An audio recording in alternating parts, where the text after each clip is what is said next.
Hello, welcome. This is the Auctionwini yard here in Incheon. So, like we've been sharing before, this yard is especially done for all the vehicles that are going to be shipped both Autowini and Auctionwini as well. But the particular thing for these vehicles are some of the Auctionwini that are going to be shipped via container only. And on the right here, you see all these containers are already piled up. And in the back over there is our facilities where all the cars are getting ready for being shipped via container. So let's come take a look at some of the vehicles that are here.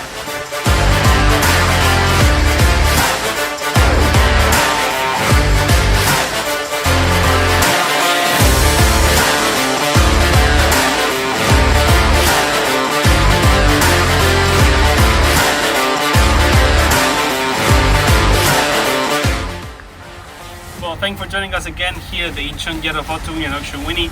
We'll stay tuned for more news on our website for more vehicles you want to look for.